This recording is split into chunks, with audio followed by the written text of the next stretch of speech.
Hey,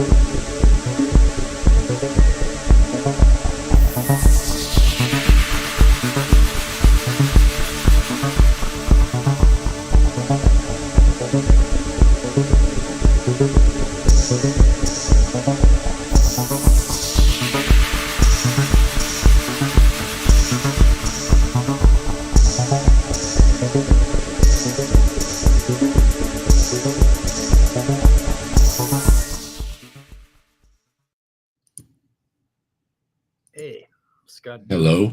Complainer. He's a complainer. We're going to have to Uh-oh. take away his rights if he keeps complaining. We don't allow it here. On this channel, we don't allow that. Oh, it's Nitty. How about that? He actually There he is. He showed up. All right, what's up?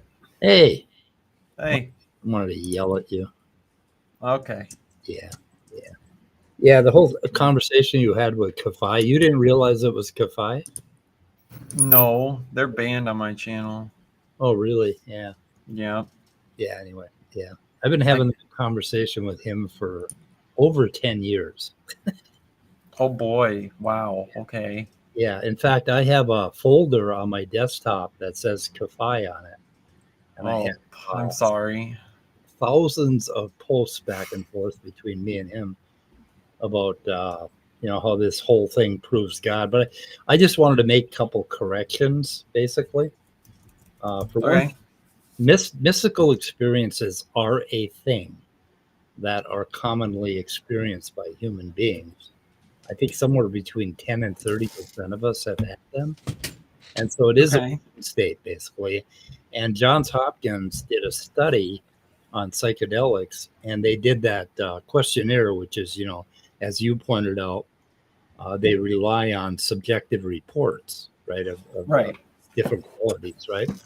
And they came up with a common experience that human beings have under psychedelics and under certain forms of meditation, under epileptic seizures, certain kinds of brain damage, certain kinds of head injuries, and a whole bunch of drugs that basically they give them. And we can call that a mystical experience, but we're not saying that it points to God or to some spiritual, supernatural bullshit, right?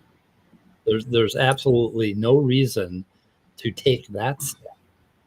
And as it turns out now, Kafai loves Roland Griffiths, because when Roland Griffiths did, he headed up the research at Johns Hopkins, and he's the one that authored that survey, or he had a lot to do with authoring that survey. And anyway, Roland Griffiths, yeah. When he first got into it, he went around and started giving talks, and he sounded like a woo head. And as a result, I really didn't care for Roland Griffiths, right? But then Roland Griffiths got cancer, stage 4 colon cancer, a couple of years ago. And he started doing mushrooms himself to deal with his own demise, because it was he had a terminal illness, basically. And he passed away last July, I think, or August. I think something like that. But anyway, he was on a couple of talk shows after he had cancer, and he said no. It basically, he was agnostic about, the possibility of mind after death or whatever the hell. And he was not counting on it at all. So he sounded a whole lot more reasonable than he did in some of his overzealous talks. And so the important thing here, though, is that there is this experience that humans have. And you probably had it when you were still in the religion. You probably had moments where you felt this connection, right? I don't know. A lot of people do when they get into, like, when they're heavy believers, okay? Like, if you believe in anything outside of yourself hard enough, you can get into a certain state of mind that can be described as a mystical state of mind, right? You have this really strong emotional feelings, and you don't have a whole lot of belief involved, okay? And I can grant that other people have certainly experienced something yeah, like that. yeah, Sure. yeah, Now, I would have considered myself very religious and had experiences, but yeah, they are dissimilar to these drug-induced ones because one, they were based in my reality framework. right.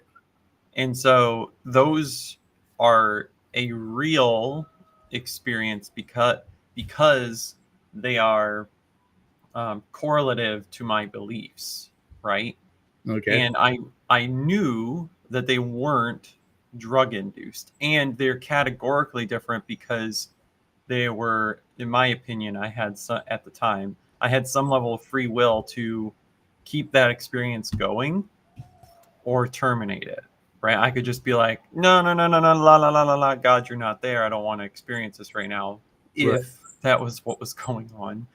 Um, or like, oh please God, yes, and then just for as long as possible without like some outside distraction, that experience would continue.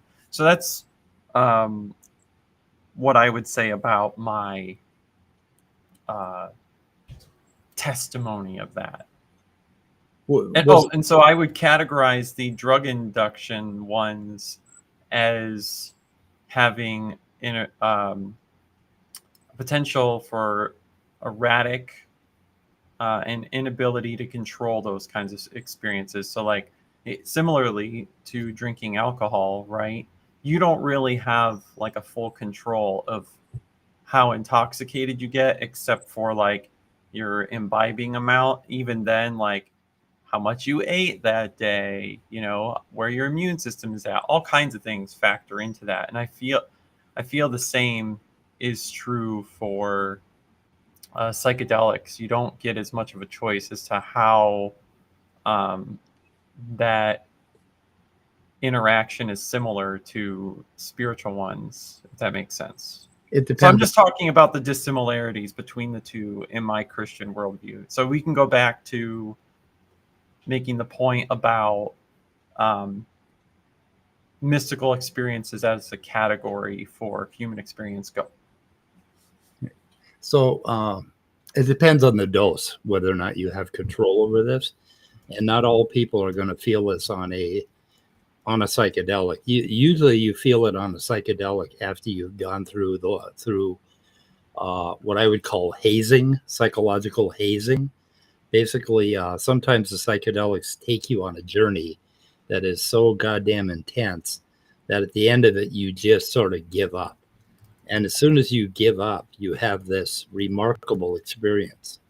Now, that's the important part because you can have these experiences as a result of an extreme level of anxiety and stress in your life. It's called a nervous breakdown, basically.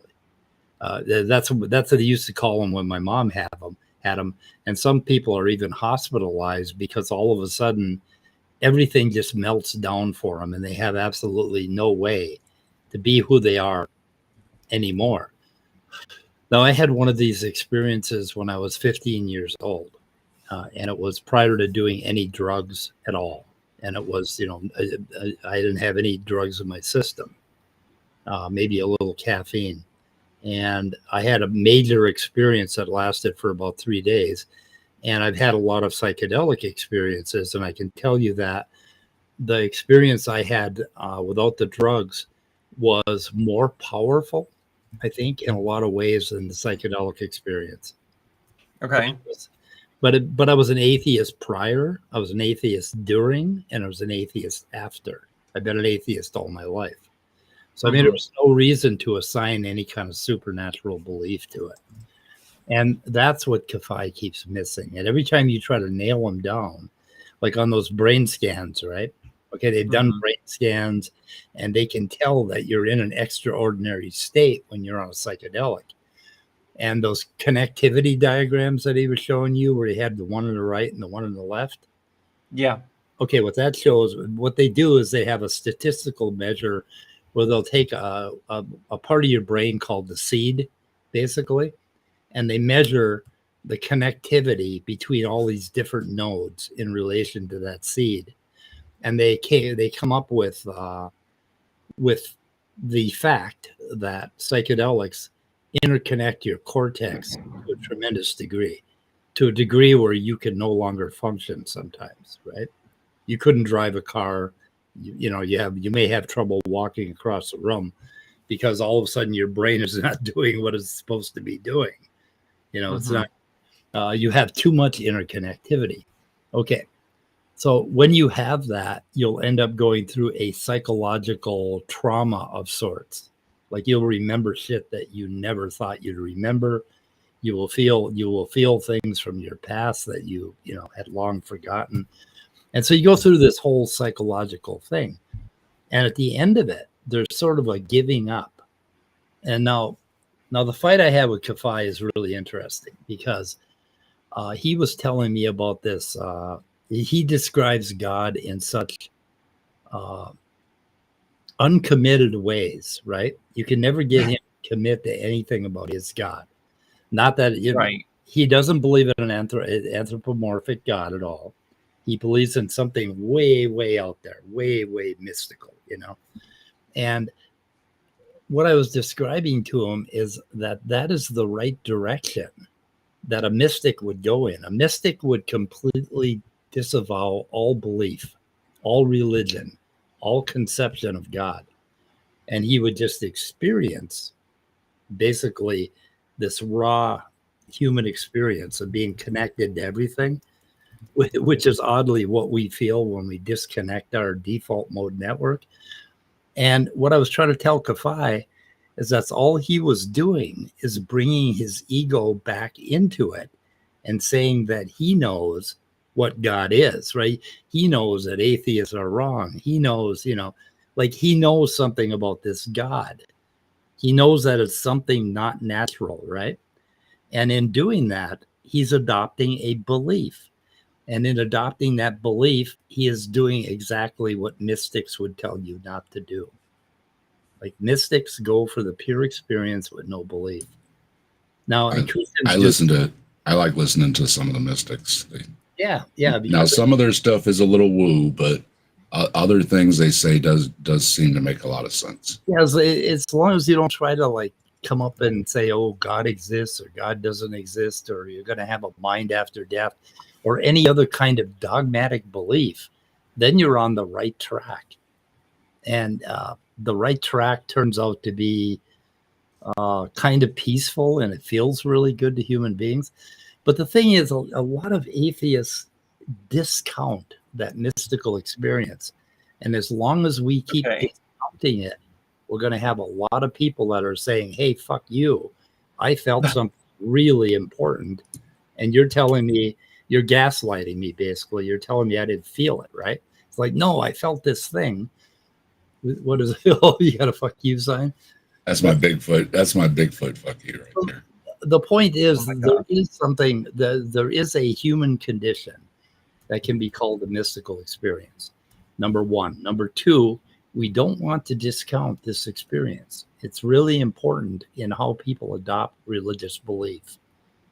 And number three, for all the religious fucktards out there, don't believe in shit.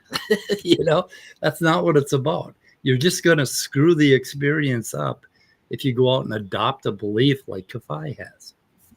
And so, well, one atheist. Kafai saying we're straw manning him, so that's fun. So. And two, it like that whole discussion on skeptics and scoundrels made it incredibly frustrating to differentiate what you're talking about. Like, because I can just grant all of that, and like, oh yeah, if your definition then of mystical is the shared subjective experiences that are deemed natural but induced by psychological effects or drugs, done. We're done here. Like, I have no gripes. I'll just leave. Good. Okay. We're on the same page. Now, I'm never going to be on the same page as Kafai. He keeps saying I'm misrepresenting him. I don't. Well, so, the objectivity is difficult because of the self-reporting. And by objectivity, I mean induction to chemical X at dose X will result in experience Y 100% of the time, right? Which would be like empirical proof that this part of the mystical experience is completely figured out. It's one-to-one. It can't be misreported. Right. Maybe, but here's another problem is that people may not have all the words to create that one-to-one correlation. And another problem is that our biology is all over the place, right? I could have a twin and you could argue that we have a different biology. Because we eat just slightly different amount of food. Like it can literally come down to a molecule or two, right? Or a gut bacteria. So that's fun. Yeah, there's a lot of people that don't have this experience, basically. Okay, hold on. So 1218 here, Kai-Fei says, that's why even peer-reviewed studies, they refer to these experiences non-dual experience. Wait, okay, non-dual. Okay, so I misread that. Because if you said they were dualistic, then that's just out the window, driving me crazy. Yeah, they... you can go from dual to non-dual to back to dual again in just a flick of a word, right? I mean, you can conceive of these things in many different ways, but anyway, the non-dual experience is pretty obvious. What it does is it shuts down the network in your brain that keeps you feeling like you know where you are, and what you're doing. Okay, not that kind of misrepresents it in a way, but it shuts down the part of your brain that can make you feel like you're an ego, like you're separate. So they talk about ego disillusion, because ego is a brain construct that we learn to have at a very early age and we keep for our entire lives. And we run on something on this default mode network. And this default mode network may keep us locked into certain beliefs, like Trump isn't an asshole might be a belief that a person could have. What an odd belief. And you get locked. And basically you wake up every day and you boot up your default mode network. Well, these drugs shut down. Okay, I mean, this has all made sense to me. Yeah. And when you now it does. Yeah. But whatever we were talking about on Eric's channel, I just was frustrated. Yeah, it is frustrating to talk to Kafai because he keeps spinning these words, and all he's doing is bringing a greater kind of ego back into the discussion. And it's sort of the ego of, I got the right belief. But, when somebody's had, like, every time you tried to pin him down and get him to produce evidence, he would point out a paper, and then you look at the paper and you say, well, that doesn't really do it for me. And then he'd zip back to something else. And the truth of the matter is that he had a profound experience. And like when a little goose hatches, the first thing it sees is its mama. That happens to you on psychedelics. When you go on a high enough dose, when you come back down, the first fucking belief you have might be something that ends up being imprinted in your brain pretty seriously. And Kafai had that experience. And I feel bad for him because he's missing the fucking point. Anyway. And I've been around, like I say, I've got I think 10,000 posts back and forth with me and him. Kafai, what platform were we talking on? I can't even remember. It was some kind of bulletin board or some fucking thing where we were talking. But anyway, so my point is that as atheists, we don't want to discount these goddamn experiences because these are very powerful. And I don't think that's what I was doing. Did you think that's what I was doing? I kind of got that impression a couple times. Oh, flew off. Sorry. I flew off the handle. But anyway, hang on. I was discounting them as proof of God. Right. And that's where my tone probably got annoying or like dismissive, but that's not what I meant to do. So should I apologize for that? I don't No. really want to, but Okay, I'm a dogmatic asshole in that I don't, when somebody says mystical and then they conflate it with the word supernatural, I get pissed. spiritual. Because mystical is an actual human experience, right? That would be like saying, telling everybody every time they're afraid that they believe in woo, because because fear is possible or something. So, Okay, and yeah. So just to interrupt, I think outside of this circle, maybe, I don't know, because I'm not, particularly subscribed to any mystic communities, but maybe freaking no. I would say that there are people maybe new to this whole discussion that don't like that's a word without a difference to them. Yeah. Right. So mystic, spiritual, and what was the other one? Supernatural. Supernatural. All those things kind of blend together, right? Like, and we need to stop. Yeah, and that's the other thing that's annoying when I'll just say we is like that kind of lay person with regard to mysticism. I think of like the fucking crystal shop that we have in the middle of town. It's like, go buy a crystal, rub it all over your body, and you'll feel the sensations of belief and euphoria. It's the pink one.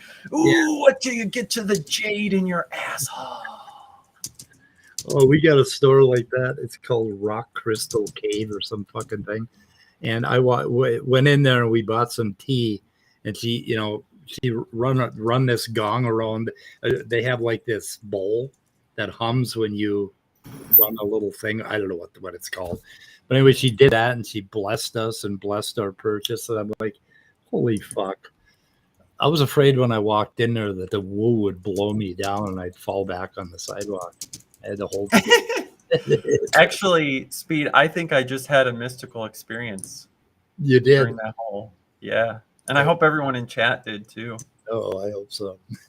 Anyway. Robin saw my the video somebody made about me. I'm famous now. Somebody actually put me in a video. I'm famous. Yeah. Anyway, our good friend. Yeah. Oh. All right. Well, Jimbob. I'm gonna go eat something. Thank you for clearing this whole thing up. Yeah. And I think we agree now, so that makes me happy. Yeah. If you agree that we got to be careful when we're using words, and we're talking about things that we don't discount what people from religion feel, because they sure as fuck feel something powerful. And as long as we discount it, we're never going to get through to them. We're never going to convince them that the dogma is the problem, not the feeling, right? Because I walk around all day and I feel like when Christians talk about their connection to God and Jesus, I feel that every day of my life, right? But I'm an atheist. It's like, what? I mean, we have to separate the experiences from this supernatural bullshit, Right?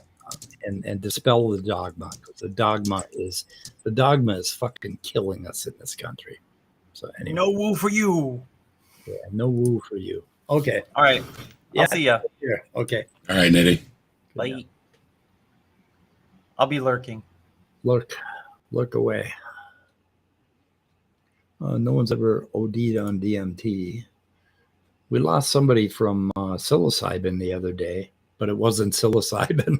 These ashrams, they charge you like $2,000 and they supply you with mushrooms and they give you an experience.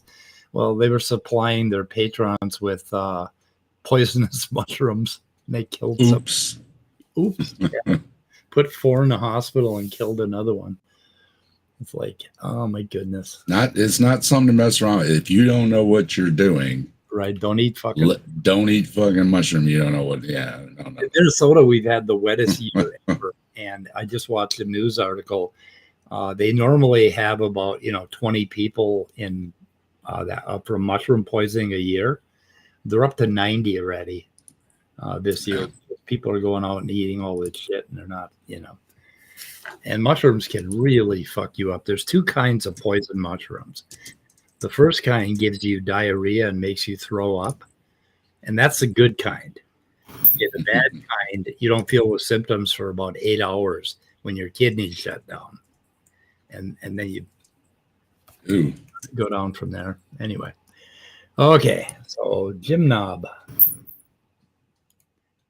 Yeah, I'm famous now. Jimbob totally destroyed me yesterday. He did. Yeah, I'm still feeling it. Because Jimbob knows all about scientific theories, and he's he's somebody we should really listen to. He's read all the philosophy of science books. He's read. He knows all about Noah's Ark, and it was real too. So. Yeah, and he knows that we didn't really land on the moon, and he knows gravity is bullshit because the atmosphere doesn't escape into space. There's no plate tectonics. Yeah, no plate tectonics. What else? Oh, what else did he come up with yesterday? It was something else. Oh shit.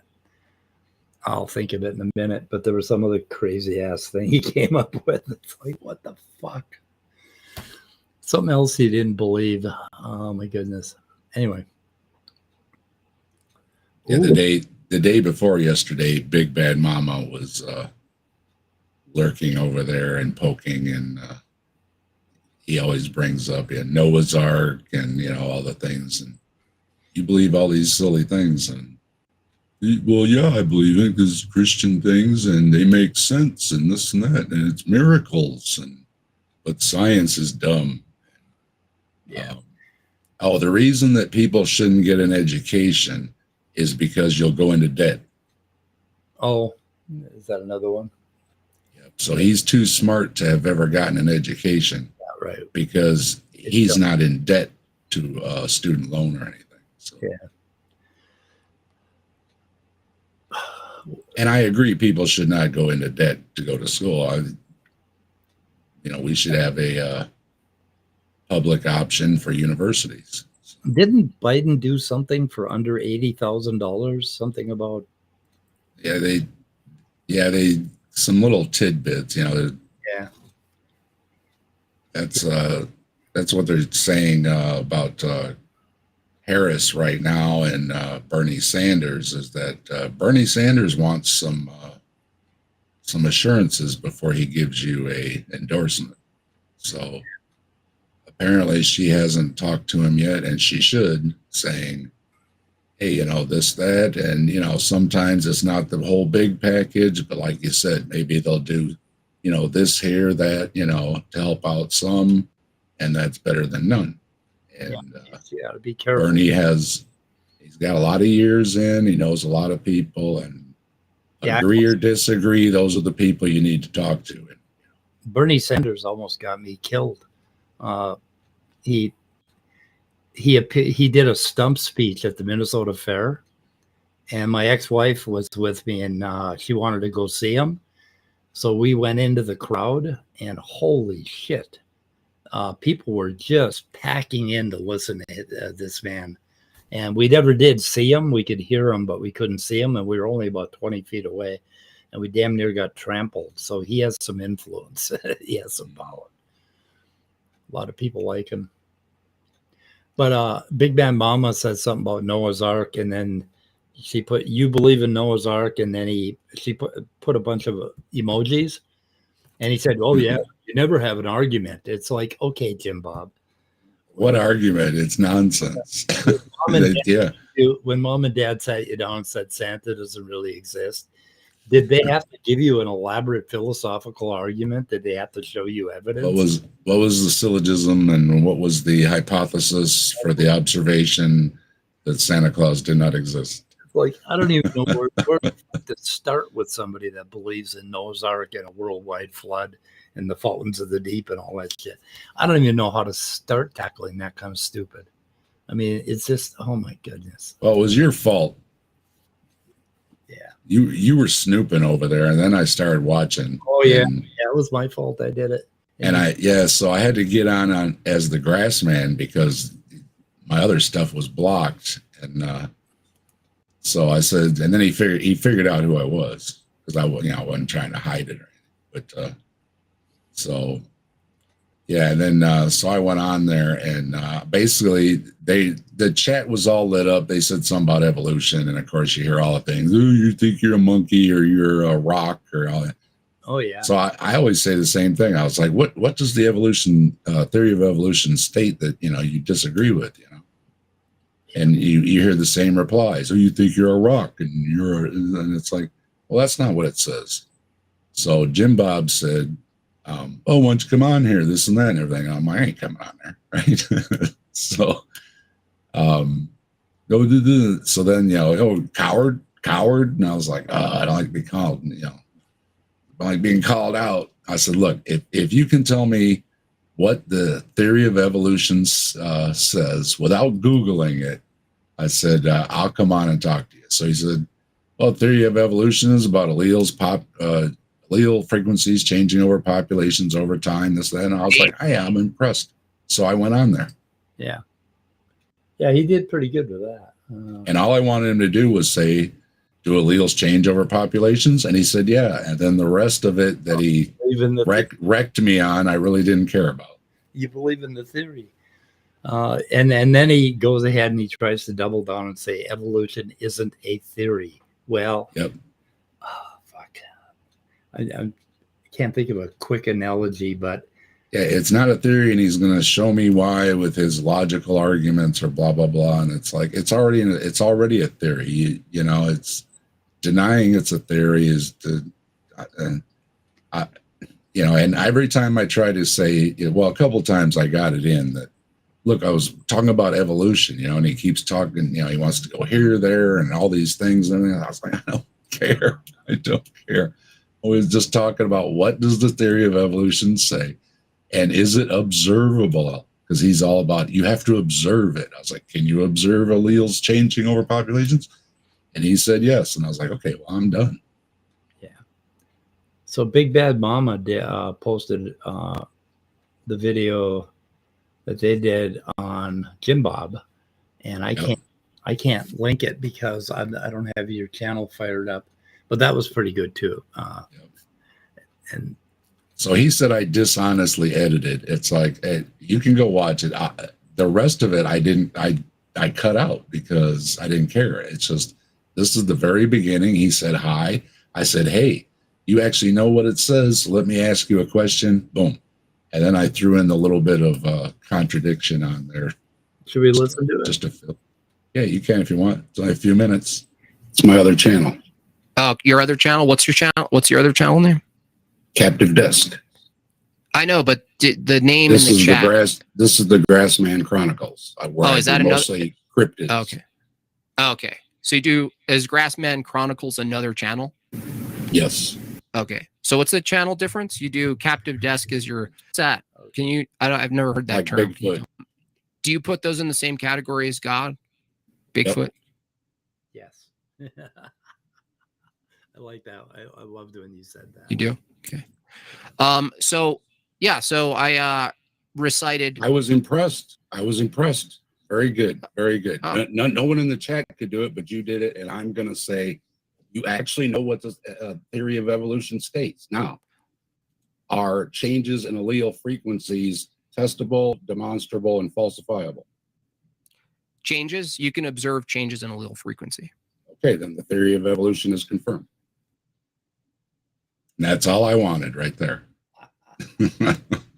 A few moments later. That's something you're not observing first. Has allele frequencies been confirmed to change over populations? Yes, you said so.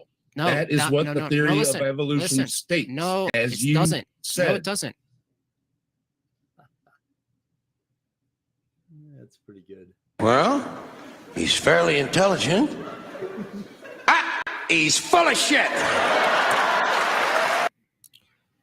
Changes. You can observe changes in allele frequency. That's what I thought you said. Now let me offer this as a rebuttal.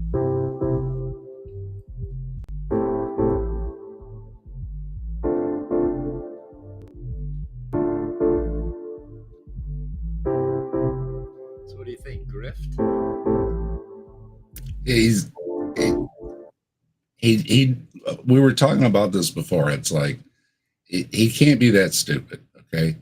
Yeah. He's just feeding the people in the chat that, you know, repeating stuff like, oh, you came from Iraq, like the Hawaiian shirt guy and all that stuff. And then they give him super chats and he's happy. But he knows what it says. Yeah. And I gave it to him. I was like, hey, I was impressed. It didn't look like he Googled it or anything. He just looked and he just kind of, you know, he had to was thinking and putting it together. So I was like, I don't think he cheated or anything. He basically recited what it says about allele frequencies changing over populations over time, over tracing genetics with generations or such whatever definition you find. But they're all pretty similar. And if he hit any of the words, you know, I said, if you can hit any of it accurately, I said, I'll come on and talk to you. So he hit it. So I was like, okay. So I had to go on and talk to him. But it only lasted a few minutes and I ended up telling him to F off and I left. And that's what he posted about me. Okay, Calasia 789. Okay, I got to go. Yeah. Okay. Then he went on about, you know, how evolution is not a theory, right?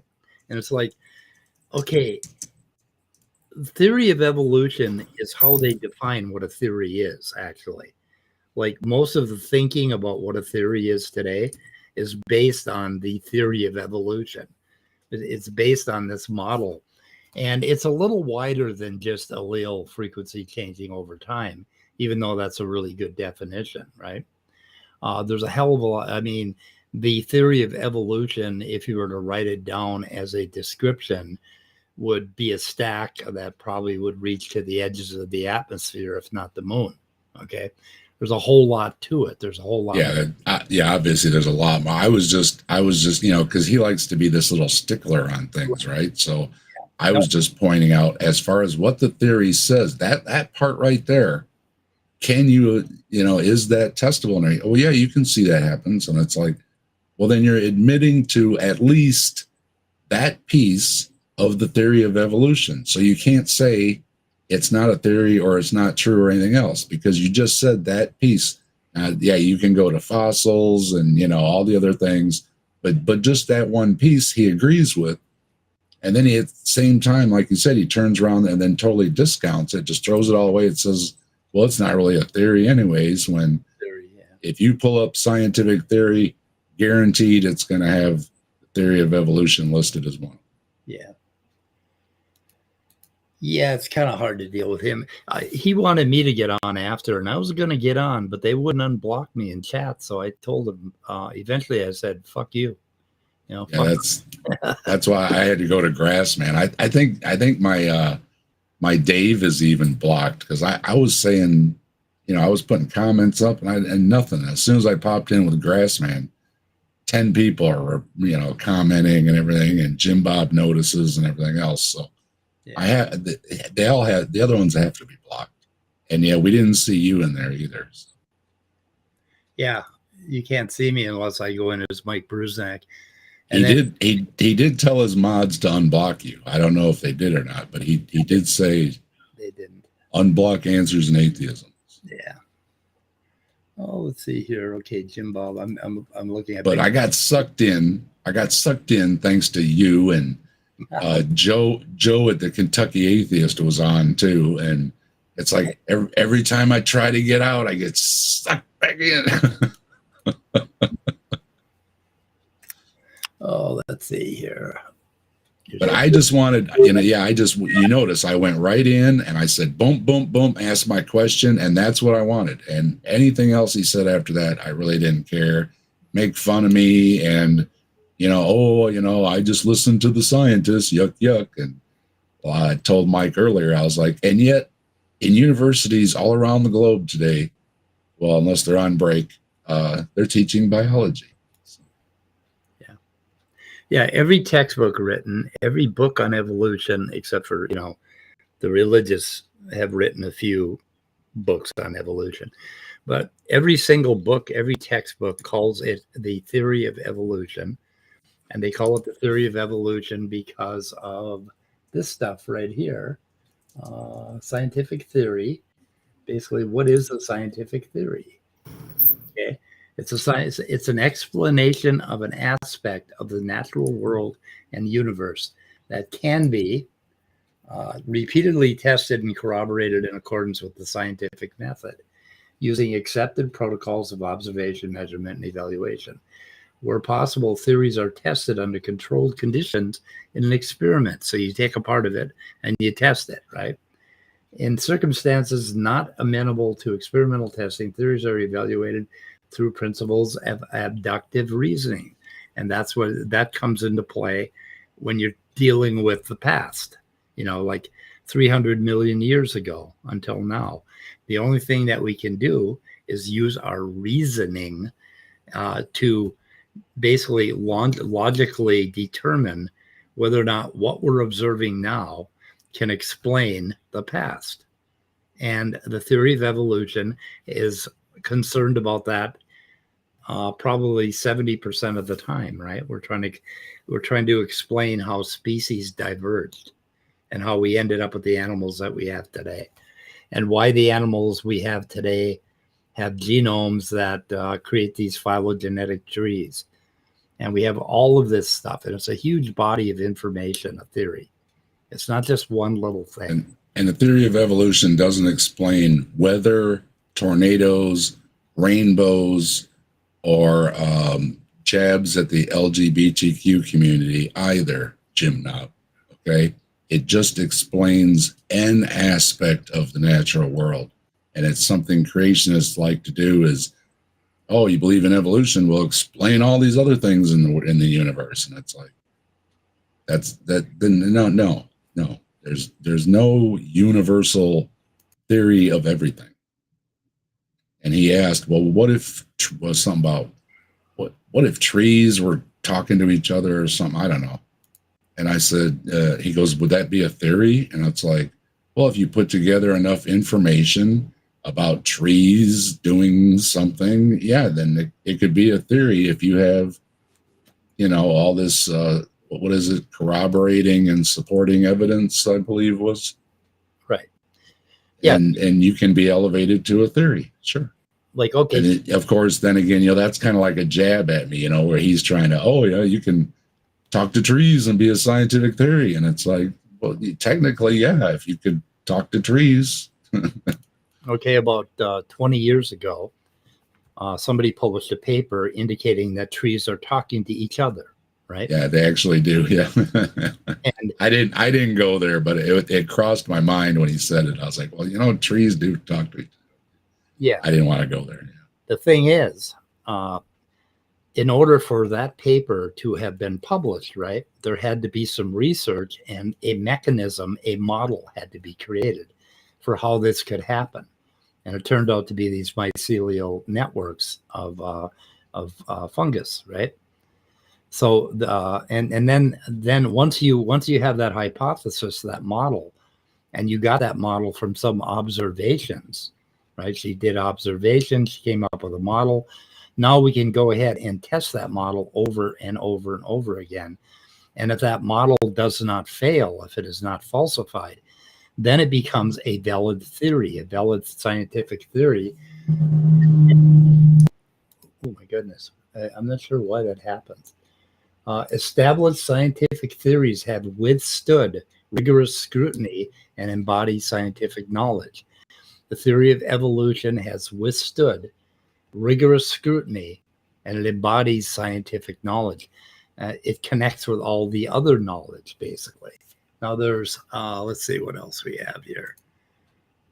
And they use it in, if you don't care about science, biology classes, or anything else, they use evolutionary models to make cures and treatments for many people out there that may not even know it, but it was based on an evolutionary model. And if you're feeling better today, that's great. And now you know why. Yeah, I went ahead and asked ChatGPT what it thought.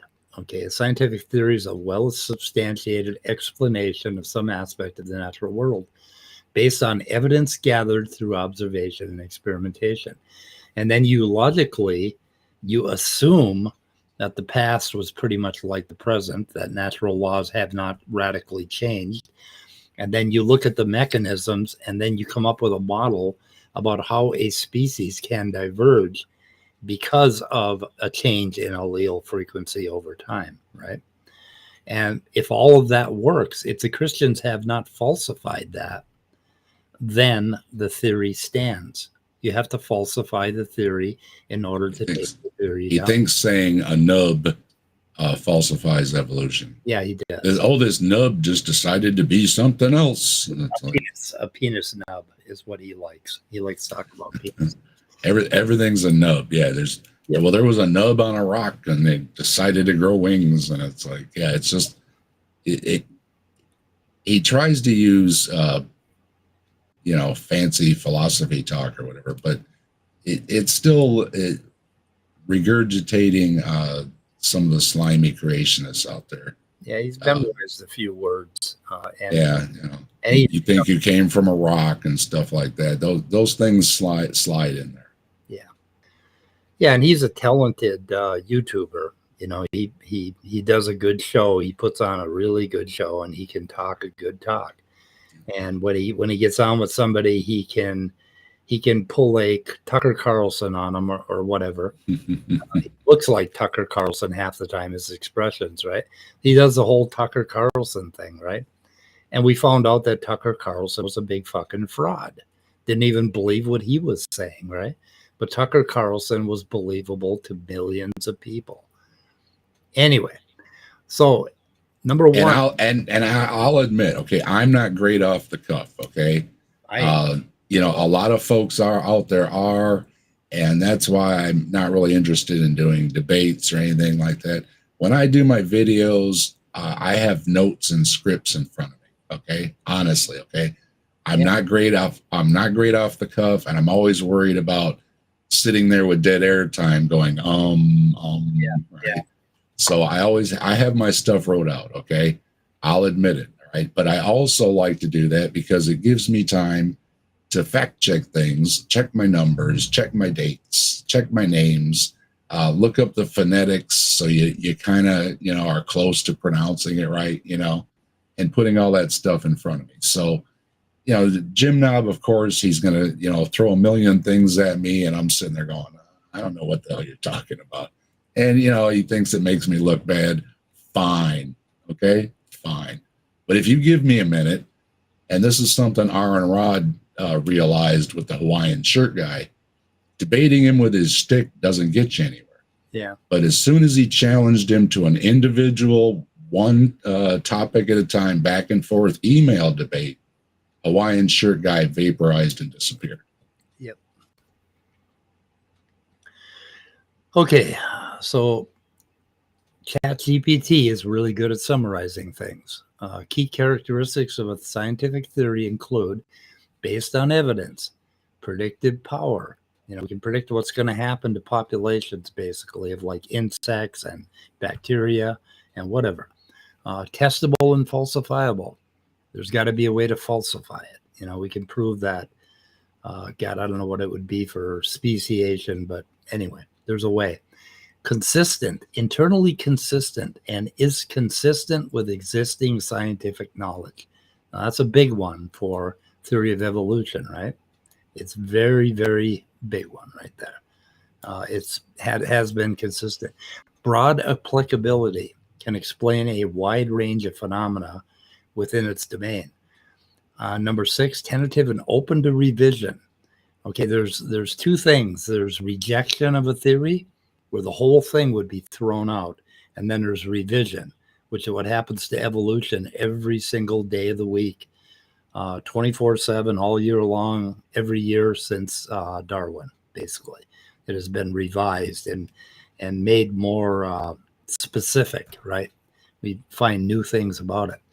So that's what a theory is. Now, Scott brings up something important here. Would Jimbob call Noah's Ark a theory and the worldwide flood? Is that a theory? He said he says it's a miracle. It's a miracle. Okay. Yeah. Well, if he's going to the miracle, then he's a little more honest than most Christians, because a lot of creationists want to say that God kicked it off, but that was where he stopped. Everything else was natural after that.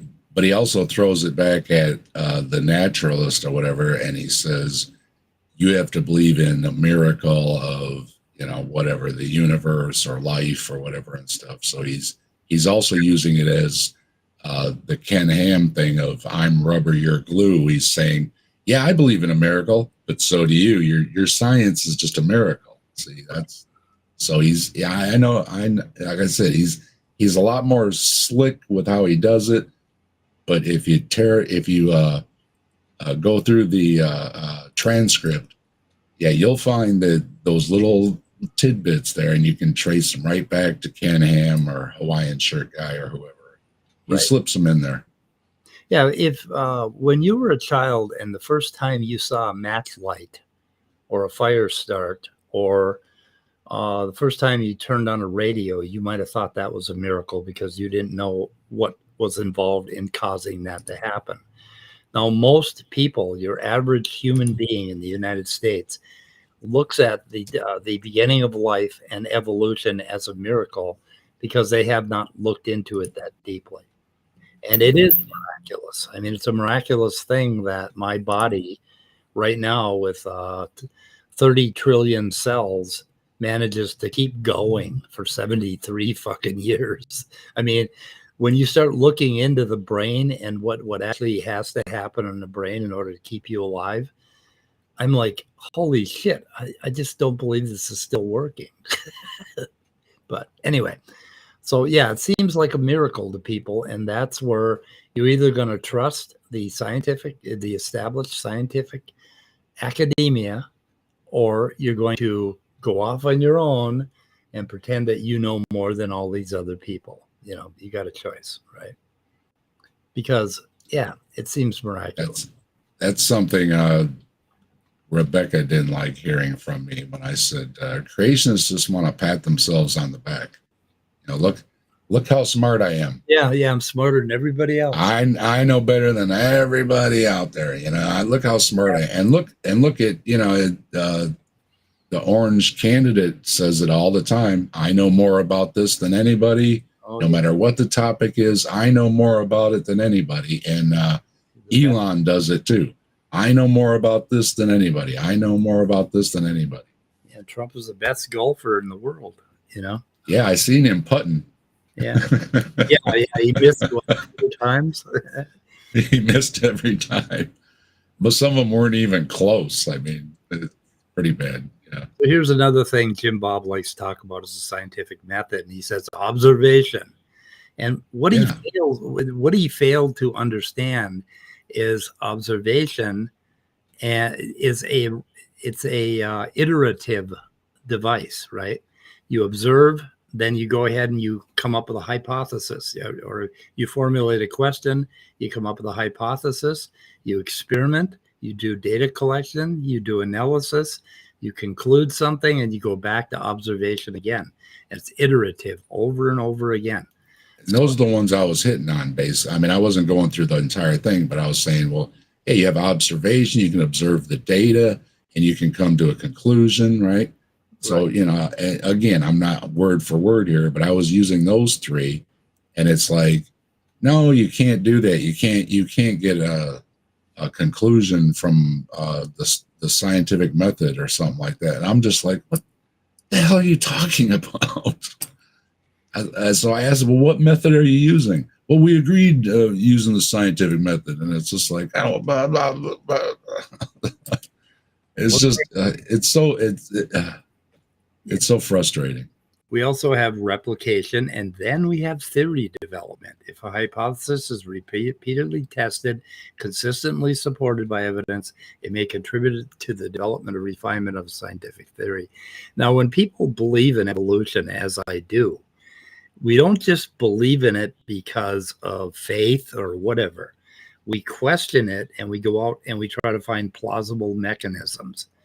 And if I couldn't find a plausible mechanism for something, then I kept reading until I did. Okay, and it's like a never-ending, repetitive, iterative loop where you keep questioning the theory and you keep looking into it and you find more and more answers, and you in turn learn more and more about it. And after you've looked into, like, okay, I looked into how did a liver evolve, how did a kidney evolve, how did a brain evolve, how did breasts evolve, mammary glands. And every single time I looked into it, how did bones develop, basically? How did vertebrates happen? How did tetrapods happen, fin to limb development? And every time I looked into it, I found a wealth of information. I have a folder on each. There was an answer, wasn't there, Mike? There was an answer. There was an answer. It wasn't magic. There was no miracle. Lots and lots of papers and data and fossils and genetics and on and on and on. Just about every day I get a notification from academia that a new paper has been published or has been cited having to do with a guy named Oftendal, I think, that did most of the mammary gland evolution stuff. He does. That sounds familiar. I might have got one of those emails. So there's new papers every day on this. Look. And I can look into it until the cows come home, and I don't find any contradictions. And until I do, I'm going to believe in a theory of evolution. So then I went ahead and asked ChatGPT, what is the justification for evolution being a theory? And let's see, based on the adherence to rigorous standards and criteria of the scientific method, extensive evidence, predictive power, testability and falsifiability, consistency with other scientific knowledge. It fits in with chemistry very, very well, and physics. Broad explanatory scope. Evolution explains everything about why our liver is where it is, how our liver develops, all of that stuff. Reproducibility. These experiments can be done over and over again with the same results. Theoretical integration. Not just a single hypothesis, but a comprehensive framework that integrates multiple lines of evidence and explanatory models. It includes such concepts as natural selection, genetic drift, gene flow, which collectively explain how the process happens. So anyway, it's regarded. I want to thank everybody real quick from Jimbob's channel for blowing my little short up. It's already got like 200 views. So yeah, thanks. Appreciate it. Yep. So because it meets these criteria, the theory of evolution is regarded as one of the foundational principles of modern biology. It is well substantiated and widely accepted explanation for the diversity and complexity of life on Earth. So bite me, Jimbob. A deconverted man said, ask ChatGPT, who is cooler, deconverted man or Jimbob? He said, I just asked, it's funny. It's going to tell you, okay. Okay, I'll bite. Who is cooler, deconverted man or Jimbob? Okay. Pretty sure it's going to tell me it's deconverted man. Without additional context or information about deconverted manner. Oh, it said manner. What the fuck? Oh, you spelled wrong. Yeah, it doesn't matter because I ain't going to find it anyway. It's challenging to make a comparison between the two. Could you provide more details about what or who these entities are? And in what context you're comparing their coolness? Jimbob would ask that question. How are you determining their coolness, right? That'd be one of the things that he threw back at us. Right. Anyway. Deconverted man's got to get the lobsterist into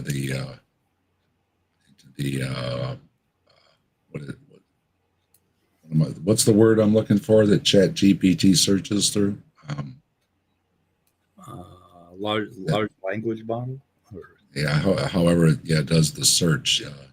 Deconverted man's got to get his stuff in there. The algorithm. He's got to get it. So he algorithm. gets his lobsterist into the Chat GPT. Seems like you're asking for a comparison between the two individuals, Deconverted Man and Jimbob, based on their coolness. Coolness is a subjective measure and can vary greatly. Personality, achievements, style, influence, and background.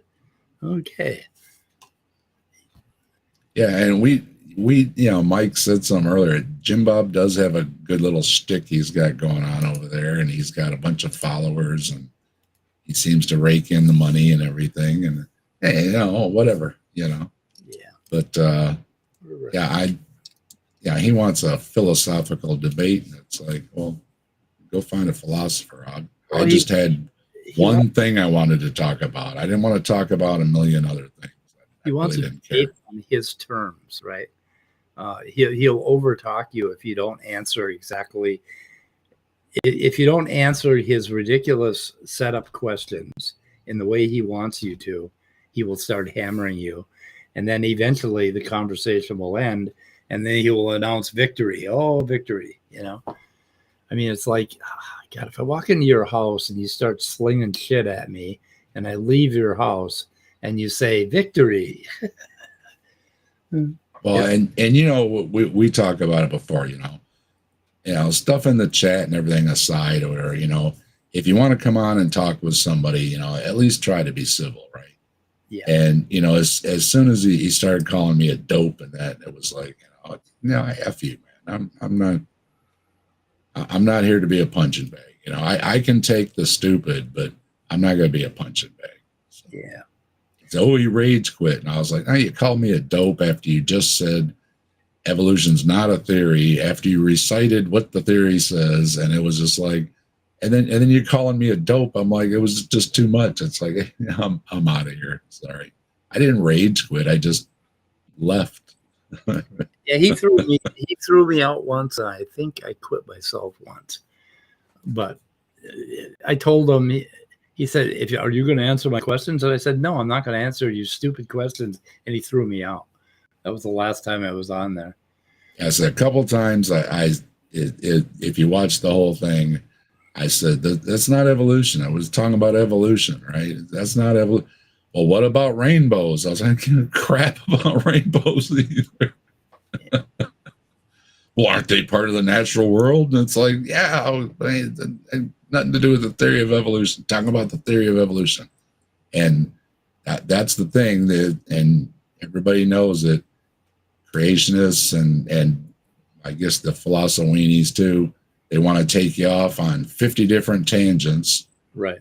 And it's like, I didn't want to talk about any of that. All I want to talk about was the definition for evolution. That was it. And I tried to go back, and a couple of times I did say it, and a couple other times when I tried to say it, he was just saying, oh, be quiet, shut up, be quiet. And it's like, that's what I was trying to say is it's not evolution. Nothing about evolution. I want to talk about the theory of evolution. That's all I want to talk about. I don't give a crap about your philosophy or your syllogisms or your denial that things are even a theory. I don't care, man. I don't care. So Jimbob has a Jordan Peterson impersonation that I just love. He's fantastic at that. He does that good too. And he plays guitar and he sings, which I find kind of boring, but he's good at it. He's good at it. Oh, and Nitty, one of his streams a week or so ago, he said, I was agreeing with Jimbob today. And I said in the comment, I said, yeah, I saw that. It's something he said for just a short little moment made so much sense, and you're like, well, how did he let that slip through? He's an Orthodox Christian, I guess, and he doesn't believe in some of the bullshit that Christians believe in, and so you'll find yourself agreeing with him on that. And then I think he hates Trump, or he doesn't think Trump's a good idea. I'm not sure. He seems to see through some of the baloney with some of these people. He was ragging on Elon and some of the other ones. So he does seem to see through it. But if somebody will give him a super chat for $500 or some, guaranteed Elon will be the greatest thing since sliced bread. So, well, he's one of these guys that pretty much hates everybody and disagrees with everybody except himself. And I think that's called a narcissist. I don't know. So as far as all the stuff and the nonsense he spews and everything, I really don't think he's that stupid. I think he feeds his crowd, and he knows exactly what he's doing and the right things to say. So yeah, evolution is stupid because that's a big thing with the religious and evangelicals and the conspiracies and everybody else. It's all science to convince you that you're related to a carrot or something, and to deny God, of course. And I think he slips that in there too. It's just another thing to get rid of God or something like that. And they're all there. You can pick them up if you listen to them, which is really hard to do. If you believe in God, everything is explained. I mean, everything's just absolutely, falls in place, right?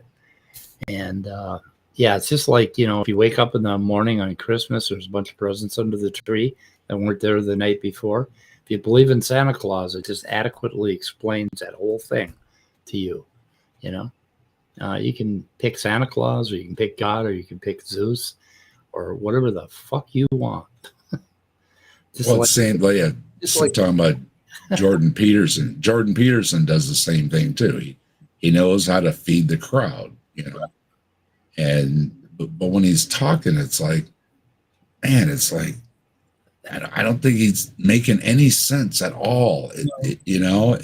If you take notes and look at it later, you'd be like, what the hell was he trying to say? I get totally lost even trying to listen to him. I was listening to him the other day, and he was talking about mythos and culture, and he was talking about the collective unconscious, and I actually fucking agreed with him on something. So I shut the TV off and took a nap. I started agreeing with Jordan Peterson. I'm out of here, man. I'm just like, you gotta fucking. I'm gonna have to not seek re-election. I think Jimbob though is smart enough to know what he's doing. Yeah. And as far as all the other stuff, he wants to play all that philosophy garbage like he does with a lot of other people and stuff. And aha, you're a big dummy. It's like, okay, fine, because I don't really give a crap. Okay. It's the same thing I tell anybody. Same thing you run into in Donnie Deal's chats or something. Well, why don't you pop on and explain all the biology to me? And it's like, oh yeah, sure, I'm going to do that in 20 minutes or something. And no. People go to school for years and years and years to learn these things. There's a lecture series. I tell people, look, go check out this lecture series from Yale University, top school, right? This class probably cost the people that were actually there a lot of money. Yeah. You can take it for free. Yeah. So as soon as they go and look that it's 36 lectures over an hour each, right? I'm not watching 36 lectures. And it's like, would you want me to explain all that to you in 20 minutes? I don't want to change my mind. That would be horrible. But yeah, I don't care, Jimbob. You totally wrecked me, brother. Okay, I'm so wrecked. I'm wrecked through and through. Okay, you did. Universities around the globe are still teaching biology, and they don't care what the hell you're saying. Yeah. It doesn't matter. You did a good job with him yesterday, actually, and you did him. But it's amazing. Right after you got off, he was demolished, and it's like, oh, you fucking idiots! It's just like, what? I slipped and I told him to F off. I try not to let him get to me, but it was too much. And so I did tell him to F off, but no, you got to tell him to fuck off, because that's Jimbob's. I mean, It's Jimbob. Of course you have to tell him to fuck off. Like I say, I was trying to be civil, and I even told him, you can call me Dave, and I'll trying to be, and oh, this and that, you big dope or something like that. And it was just like, oh, that was just too much. It's like, fuck. Yeah, when he does that, I call him an idiot, and I just go head to head with him. It's like, you fucking whatever. That's not what I was there for. I wanted to talk about one thing, and I'm not going to be a punching bag. So for yucks in the chat and everything, it's like, nope, sorry. You can say I'm, my grandma was a monkey and I came from a rock and all that. I really don't care. Okay. But you bring guests on, you should at least extend a little bit of courtesy, right? And just try to be civil. And if you're going to call names, it's like, I'm just done. Yep. I'm probably going to have Kafai on because he said I strawmanned him. I'm going to have to let him respond at some point. But not today. I kind of want to get out of here. I got some running to do, some banking. I got to go buy avocados, man. I'm almost out of avocados. Yeah. Oh no. Can't have that. That I got a watermelon I've got to cut up. Yeah. Got to do My that. wife said, make sure you cut up the watermelon. Forget to cut up the watermelon, Dave. Don't forget. Epistemology course is a prerequisite to biology, or would you need a course in biology in order to understand epistemology? I understand epistemology based on neuroscience and biology. I would not go epistemology first. I'd basically figure out what brains can and do, and then go from there. But that's just, because I'm a scientist, right? I do everything with science. So anyway. I don't, like I say, I thought it was funny. I was having a laugh. Jimbob thinks he blah, blah, blah and destroyed me. Well, anything else he says, or I've gotten a lot of comments from his folks in my on my videos and stuff. And it's like, I don't care. Okay. I don't care. It's the same thing I tell everybody from Ken Ham's pages, Donnie Deal's pages, the Hawaiian shirt guy, all the rest of them. I really don't care because you guys have been doing this for like 70 years now, and none of your stuff has gotten into a textbook anywhere. Nothing. Zero. So that's how little I care. Yeah. As much as academia does about putting your stuff in the textbooks is how much I care about it when you talk about it. Anyway, so yes, sometimes, it would be cool if they wanted to actually know about evolution and why we believe it. But you could never get them down to that point, right? Where you start talking about, okay, so a little frequency changes, right? So how does that contribute to speciation? Well, there's a very direct path that you can talk about. They never want to hear about that part, right? They never want to find out, how can microevolution turn into macroevolution or any of that. They never want to get down to that point because they have no interest in an honest discussion. They want to believe in God. They want to get elected so that they can make all of us believe in God. And that's just where they leave it lay. It's a fucking problem with religion in this country. And you don't hear them, going on and on about the evils of germ theory, or the evils of plate tectonic theory or atomic theory, or there's a long list of them. Okay.